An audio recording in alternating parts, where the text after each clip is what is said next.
પરમ પૂજ્ય પ્રબોધ જીવનદાસ સ્વામીજીના 71મા પ્રાગટ્ય પર્વની ઉજવણી ખૂબ ધામધૂમપૂર્વક કરવામાં આવી। પંડિત દીનદયાલ ઉપાધ્યાય ઓડિટોરિયમ ખાતે જ્યારે ઉજવણી કરવામાં આવી ત્યારે અનેક ભક્તો સાથે જ જે અગ્રણીઓ છે તેઓ પણ ઉપસ્થિત રહ્યા હતા। પ્રગટ ગુરુહરિ પરમ પૂજ્ય પ્રબોધ જીવનદાસ સ્વામીજીનો 71મા પ્રાગટ્ય પર્વ આજરોજ પંડિત દીનદયાલ ઉપાધ્યાય ઓડિટોરિયમ ખાતે જ ઉજવવામાં આવ્યો છે। હરિસ્વરૂપ પ્રદેશના પ્રાદેશિક સંતવર્ય પરમ પૂજ્ય સુચેતન સ્વામીજીના સાનિધ્યમાં ખૂબ જ આનંદસભર વાતાવરણમાં ભક્તિમય હૈયે યુવકોએ સ્તુતિ અને ભજનથી વાતાવરણને ભક્તિમય બનાવીને ઉજવ્યો છે।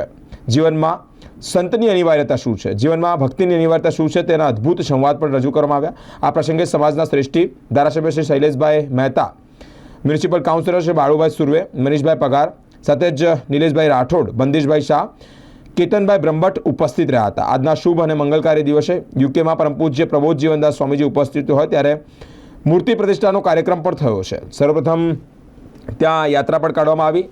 યુકેના લેસ્ટરમાં રાજમાર્ગો પર ઠાકોરજી અને સુશોભિત ભવ્ય રથમાં પ્રગટ ગુરુહરિ પરમ પૂજ્ય પ્રબોધ જીવનદાસ સ્વામીજી બિરાજમાન થયા અને આ રાજમાર્ગો પર રથ ફર્યો। મિત્રો, હજારો ભક્તો આ યાત્રામાં જોડા। ત્યારબાદ લેસ્ટરમાં મંદિરની મૂર્તિ પ્રતિષ્ઠા હોય ત્યાં પૂજ્ય ગુરુહરિના હસ્તે જ વીઆઈપી જે ભક્તો પધાર્યા તેઓને જ મહાનુભાવોને સ્વાગત વિધિ પણ કરવામાં આવી। સાથે અનેક એટલે કે જર્મની, યુએસએ, કેનેડા અને વિશ્વમાંથી અનેક ભક્તો મૂર્તિ પ્રતિષ્ઠા મહોત્સવમાં ઉપસ્થિત રહ્યા હતા। સંત તરીકેની પહેલી વખત સેવા પ્રબોધ સ્વામીજી સાથે જ કરી હતી। તો આપ સૌ વતી હું સુચેતન સ્વામીજીને પ્રાર્થના કરું છું કે આપ એ આપણો વડા પ્રાદેશિક સંતવર્ય પૂજ્ય સુચેતન સ્વામીજી ઉપસ્થિત જ છે અને તમને ખબર છે કે જેવી પ્રતિષ્ઠા હોય એ બીજાથી બેર ના થાય। ગુરુહરિ પ્રબોધ સ્વામીજી મહારાજની આપણે સેવા ભક્તિ જોઈ એક પ્રસંગ થયો। ગુરુહરિ હરિપ્રસાદ સ્વામીજી મહારાજ કાયમ કહેતા કે કામ ક્રોધ ને લોભ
પ્રગટ ગુરુહરિ પ્રબોધ સ્વામીજી મહારાજના 71મા પ્રાગટ્ય દિન નિમિત્તે આજે સમગ્ર હરિપ્રબોધમ પરિવાર વડોદરા શહેર જ્યારે ઉત્સવ મનાવી રહ્યું છે ત્યારે આવા પવિત્ર સંતનું પ્રાગટ્ય એ ધરતીનું માંગલ્ય કહેવાય, ધરતીનું એ હિત કરનારું કહેવાય।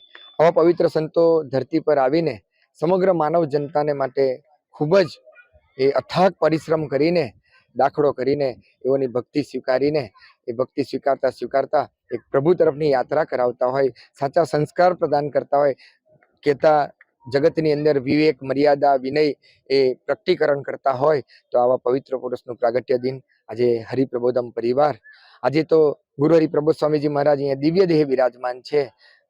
લંડનની અંદર લેસ્ટરમાં આજે મૂર્તિ પ્રતિષ્ઠાનો કાર્યક્રમ તેઓ ત્યાં બિરાજે છે। તો આજે સમગ્ર વડોદરા શહેરના હરિપ્રબોધમ પરિવારના ભક્તો ભેગા થઈને પ્રગટ ગુરુહરિ પ્રબોધ સ્વામીજી મહારાજના 71મા પ્રાગટ્ય નિમિત્તે આવી સરસ મજાની ઉજવણી કરીને પ્રભુના ચરણે, ભગવાન સ્વામિનારાયણના ચરણે, અક્ષર પુરુષોત્તમ મહારાજના ચરણે, ગુરુહરિ હરિપ્રસાદ સ્વામીજી મહારાજના ચરણે અને પ્રગટ ગુરુહરિ પ્રબોધ સ્વામીજી મહારાજના ચરણે એક પ્રાર્થના રૂપી અર્ઘ્ય અર્પણ કરે છે કે હે પ્રભુ, અમે તમારા છીએ અને તમારા થઈને રહીએ એવા રૂડા આશીર્વાદ અમને સૌને પ્રદાન કરજો। એ જ અભ્યર્થના। જય સ્વામિનારાયણ।